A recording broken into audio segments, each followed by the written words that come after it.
تاسو یاد ساتئ دا زه په عام انداز کې عقاید پیش کوم چې عام خلکو د هغې عقاید محفوظ شي. نو ذهن ته واچوئ عقاید څه ته وایي. عقاید دا جمع ده د عقیدې. زموږ درس عقاید دی، زه د دې تشریح لږ وکړم. عقاید جمع د عقیدې ده. ستاسو نه څوک تپوس وکړي عقیده څه ته وایي، جواب به ورکړئ. عقیده داسې نظریه چې د هغې په بنیاد د الله رضا یا ناراضتیا، د جنت او د جهنم فیصله کیږي. مثال په طور یو سړي عقیده نظریه ټیک ده، په دې د الله رضا موقوف ده، الله راضي کیږي په صحیح عقیده باندې، او الله جل جلاله دې بنده ته د دې په بنیاد باندې جنت ورکوي. نو صحیح عقیده د هغې د دې بنیاد څه دی؟ د الله رضا، او د الله د رضا باندې میلاو څه دی؟ جنت. غلط عقیده د هغې داسې غلط عقیده او نظریه ساتل چې په هغې الله ناراضه کیږي، چې الله ناراضه شي انسان به جهنم ته ځي. ټیک شو. یو د عقیدې لغوي معنی دا غوټې ته وایي، خو په شریعت کې اصل معنا یاد ساتئ شرعي اصطلاحي. اصل معنا لغوي نه، کني لفظ یهود راواله، ها د یهودو. یهود اصل معنا څه ده؟ رجوع کول. یهودیان نو رجوع کول. کله چې موسی علیه السلام راغی، قوم په کم کار کې ککړ شوی؟ د سخي په عبادت کې. هغه د سخي د عبادت والاو باندې الله سزا مقرر کړه چې فقتلوا انفسکم، ځانونه قتل کړئ. سو ځانونه قتل کړو چې کوم نو هغې رجوع توبه وایسته. نو د یهود دا معنا جوړه شوه چې یهود وایي رجوع کولو ته. دویم یاده د یوسف علیه السلام په مشر رور پسې د یعقوب چې کوم مشر زوی یهودا، د هغه د اولاد نه دین وایي یهود ورته وایي. او دریم دا راځي چې دوی به کله د خپل کتاب تلاوت کاوه نو دوی به داسې حرکات کاوه، او حرکات ته یهود وایي. حرکات به کول لکه څنګه چې حافظ قرآن کوي. عیسی علیه السلام د انصار وایي د هغه امت ته نصارا وایي کنه. نو دا ناصري محله ده چې په دې کې عیسی علیه السلام پیدا شوی دی. برحال دا لغوي معنی. شرعي معنی به راوالي په هغې کې به وکتې شي. نو د عقیدې لغوي معنی چې د غوټه ده، د عقیدې لغوي معنی غوټه ده. صحیح عقیدې ته اسلامي عقیده وایي. دویم دا ده چې صحیح عقیدې باندې د الله رضا او د جنت فیصله ده، او غلط عقیده، فاسد عقیده چې په دې باندې د الله ناراضتیا راځي او جهنم فیصله په دې باندې الله کوي. عقیده چې ده دا اصل دی په دین کې، او د اعمال چې موږ کوو دا فرع ده. اصل شی څه دی؟ عقیده ده. د صحیح عقیدې نه بغیر په اخرت کې کامیابی نشته. یعنی د نجات د عذاب نه پس کې دی چې د انسان عقیده ټیک. کله چې د انسان عقیده ټیک نه نو په اخرت کې د اخرت د عذاب نه نجات چې دی دا ممکن نه دی. البته که د انسان عمل صالح نه کمې کوتاهی پکې نو کېدی دی به جنت ته تلی شي، خو بیا هم د الله په سفر ده منګه دا فیصله نه کوو. البته قرآن حدیث نه فهم کې دا راځي چې ابتدایي شی عقیده ده، اصلي شیز عقیده ده.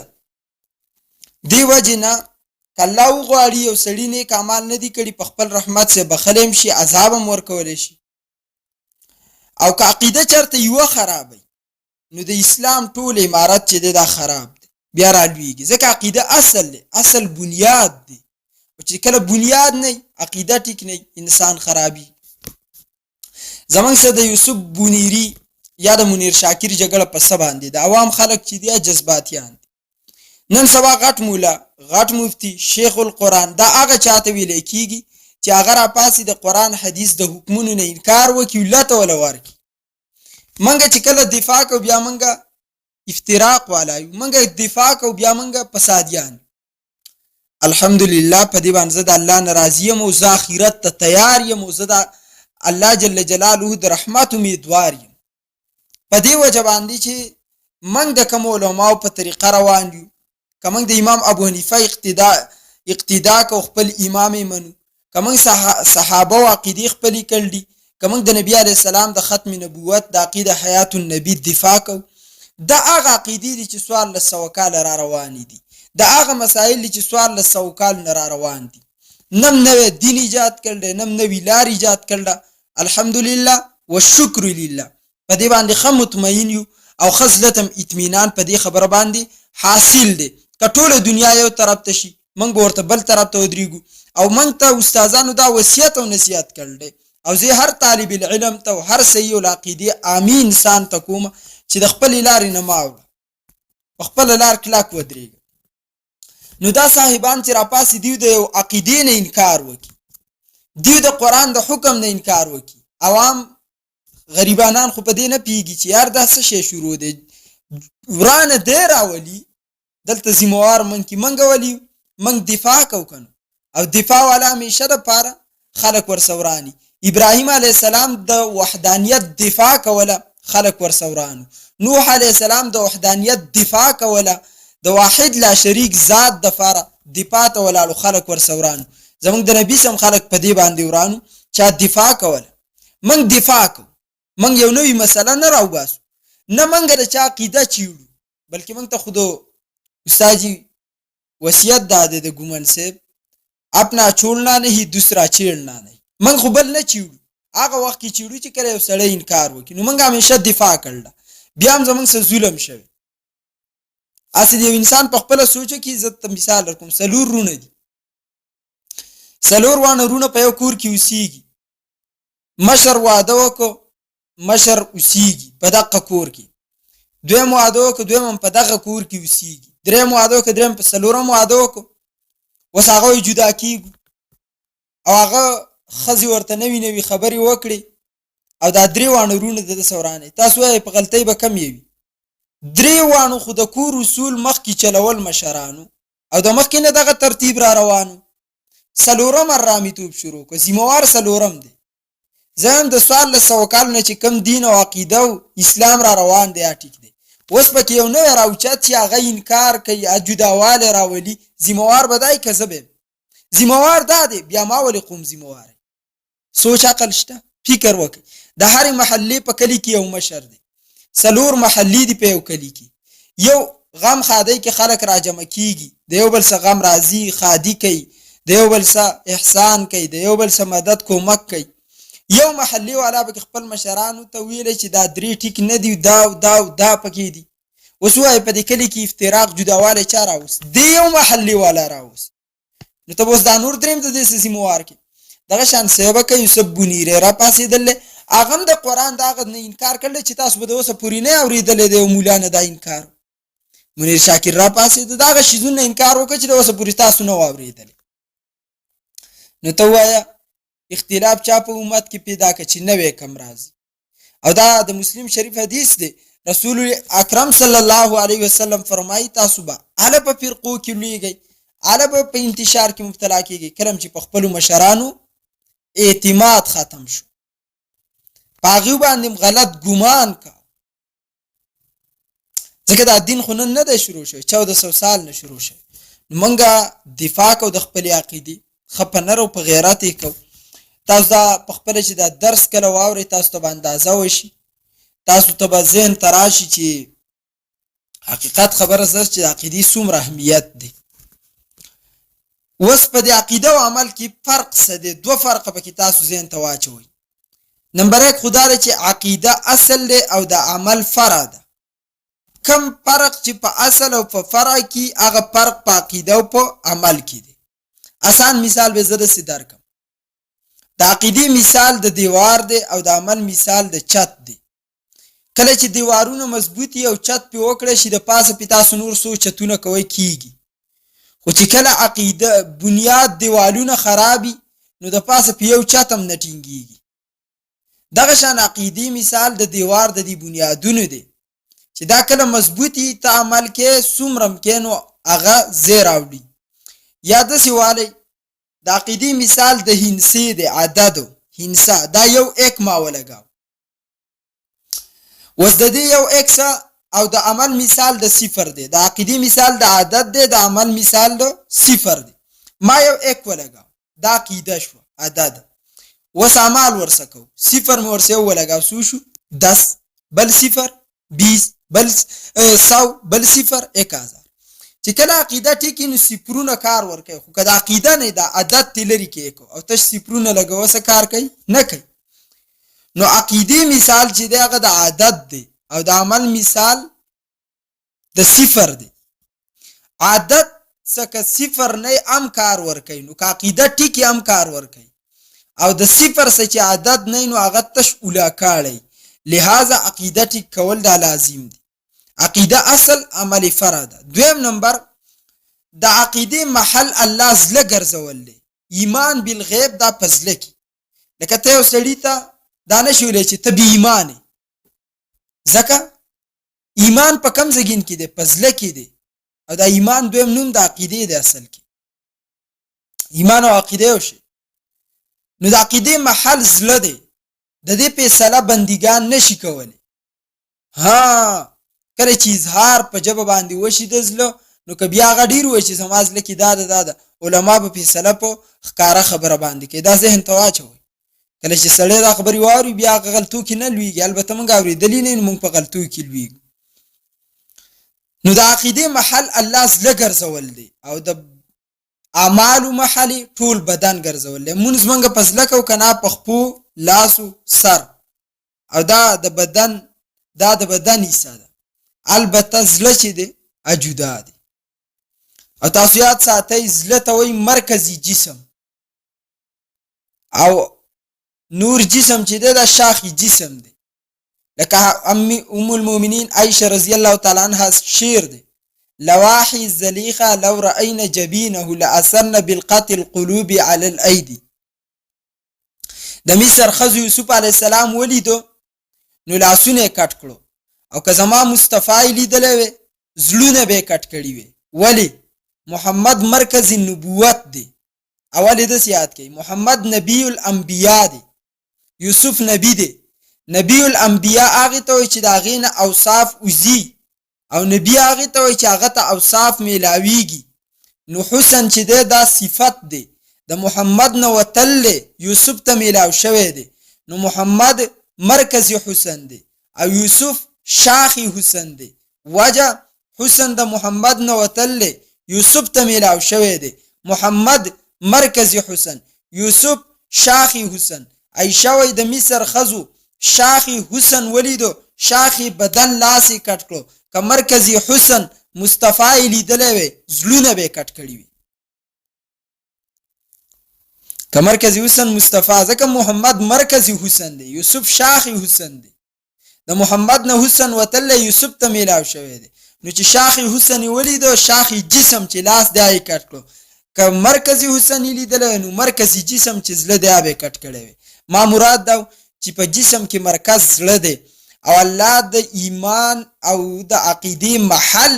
زله ګرځول دی او د اعمال محل باقی بدن ګرځول دی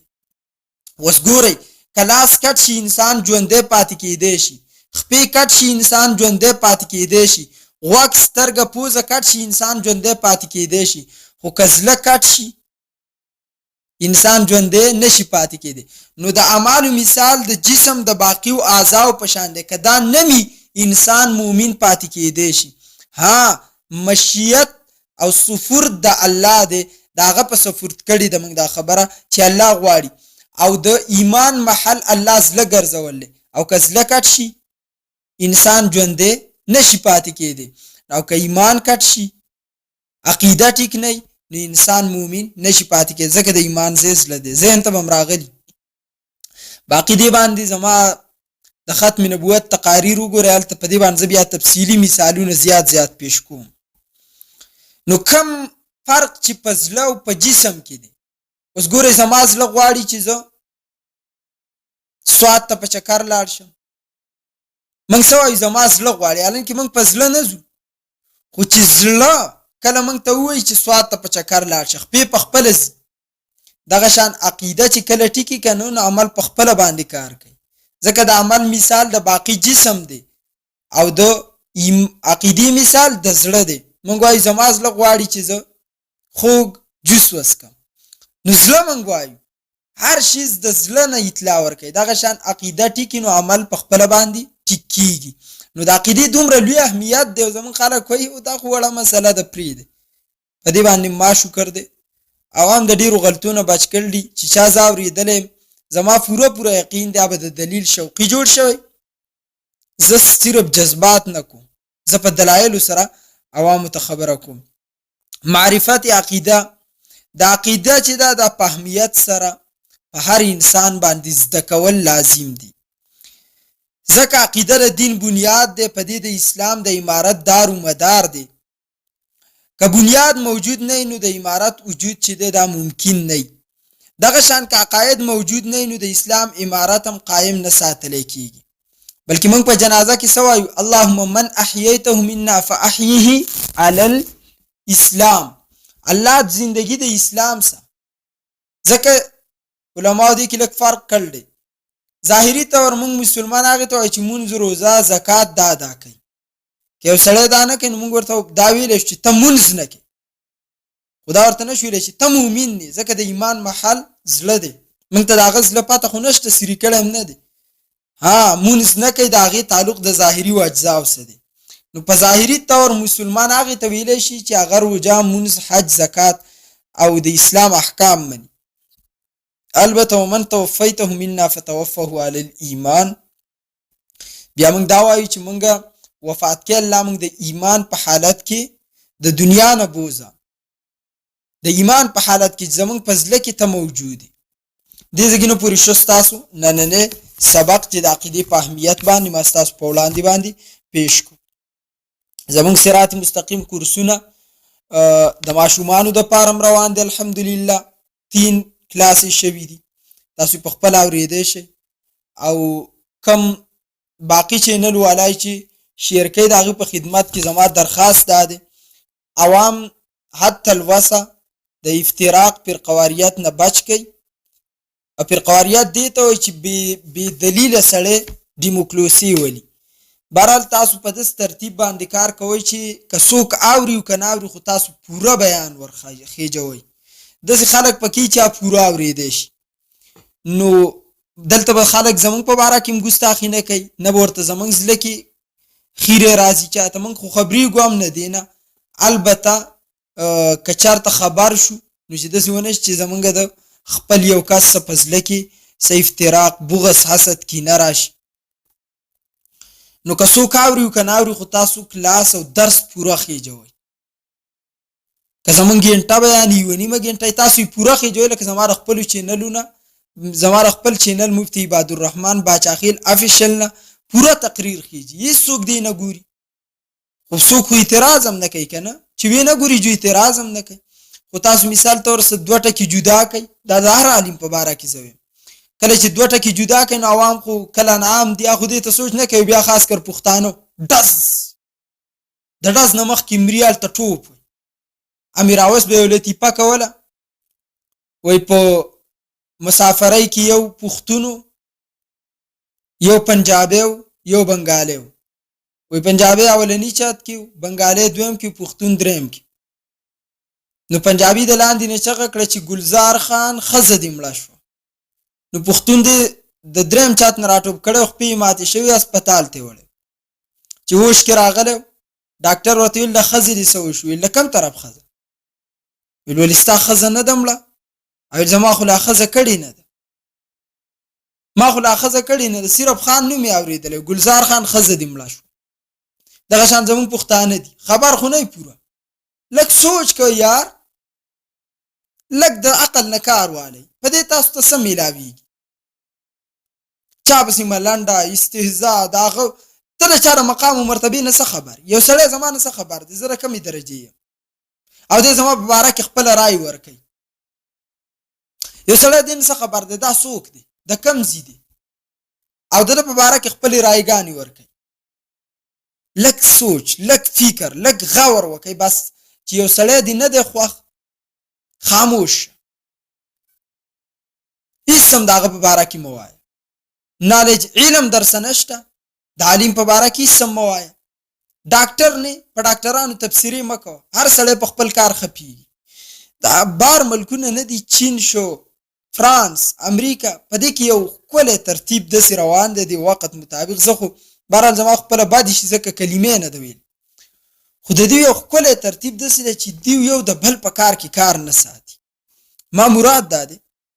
تاسو چې بیان خېجوي کوم چینل والا مونږ یو چینل والا تم سنوي نو تاسو مکمل خېجوي خلک کاوري وادي وري کنه اوري نه دی اوري کته د دین د نشر اشاعت د پاره چینل چلی او کته صرف هغه څه ورته وایي په دې شنو نه پوهېږم هغې دپاره چلې پیسو دپاره بیا به په استهزا کې او دا روپۍ بیا حرامې دي دا حلالې نه دي چې د دین ته په دې طریقه روپۍ وباسي البته که ستا نیت د دین د خورولي او بیا الله تعالی پیسې هم په دې کې درکوي بیا د دې نه پیسې ایستل دا جایز دي په دې شرط څه چې ته د دین د خورولو فکر وکړي چې یو کس عقیده غلطه ده دا موږ چې نومه مالو زه چې د یوسف بنیري نومه مالم والله لازم زه صرف په دې بنیاد باندې عالم چې کم از کم زموږ پښتانه چې دي هغه نه فیږي په دې خبرو بلعم بن باغور هم یو مستجاب الدعوات د موسی مقابلې ته راووتو ربط بیا هم د دواغه صلاحیت وانغسته خو دوای په قوم بیرته وروشته پیږي دغه شانتي یو سړی پټکی والی نو په پټکی باندې څوک حلیم کېږي نو دا حلیم نه دی خو ډېر پښتانه چې دي هغه به دې باندې نه پوهېږي چې دا سړی زمونږ آینده نسل تباه کوي ځکه کم از کم شکوک د خلکو ذهن ته راشي نو موږ یې په دې بنیاد نومالو په دې باندې جایز ده یو کس ما ته راولېږو یو کس وایي چې د زبان ډېر سخت استعمال کړی پیغمبر به داسې زبان نه استعماله صحیح پیغمبر د ابو جهل خپل نوم سو ابو الحکم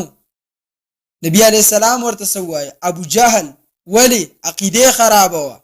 چې خلکو ته فتوا ولګي چې دا ګوره ابو الحکم نه دی حکمت والا نه دی خبر والا نه دی د مشرۍ لایق نه دی جاهل دی مزه پسې ابو جهل نوم ورته واغست دغه شان زم تا دم چې د پټکی واله شوکانی بوته په سبا نه فیږي مونږ په دې بنیاد نو مالو چې خلک د غلط تاثر د دنه بچکو او په دې کې ګناه نشته دې ته غیبت نه وای تخبط الالمیشر سنن ترمذی فانج قسم غیبت جایز دی واغه سره چې دغه عقیده خرابي او ته دغه غلط عقیده نه خلق منکه نو دغه نه امم تاغسته شي او دغه په باره کې خلق خبردار کولم شي بلکې ته اسلامی تاریخ وګور نو مال دې د توس پته نشته پیغمبر بچاته نه وای پیغمبر ابوبکر عمر عثمان او علی ته نو یل غلط نمونه یا سخت زبانی ورسنه استعماله وجه زکاغي خبره منله او چې کم خلک خبره منی تراشه ما چرته خپل مقتدی ته غلط نوم ویل چې زما مخې ته په ادب ناست ما شاګرد ته ویل یار عجیبه خلک بیخي د دین مزاج هم نه دی پیژاندلی نو چینل والا زموږ درخواست دار چې تاسو می احتیاط کوئ بهرحال د دین نشر اشاعت دی کوئ خو صحیح په صحیح طریقو سره وکړئ اسنه چې امت تباہ او برباد نشي او کچارته په دین کې دلته به خبره وکم که په دین کې د غلط عقیده تردید نه یعنی د چا غلط عقیده ته غلط ویل نه نو بیا دین نه پاتې کیږي یحرفون الکلمه عن مواضعه يهود او نصاراو دین د سینه دی وتلی بلکې دا غيونه دین په دې طریقه باندې وته چې هغه په کې تحریف کا لکه نن چې دیو څنګه تحریف کوي د حروف په وجود باندې اعتراض تشرت 1400 سال کې یو مولا کړه د رسول الله په ذات باندې تنقید استغفر الله د صحابه په ذات د دین د ائمه په ذات د محدثین په ذات منګي دفاع کړل نم د امام نه انکار کړل نم د صحابي نه نم د پیغمبر نه نم د الله نه همیشه دفاع کړل کدا ټول قوم یو طرف ته شي منګه به ان شاء الله پانی خرو خاوري بخروخ د خپل عقیدو دفاع وکړو د قدین دفاع وکړو نو عقیده چې دا پارچا باندې لازم دی چې یاد کی او پورا په پورا باندې خلکو ته د دین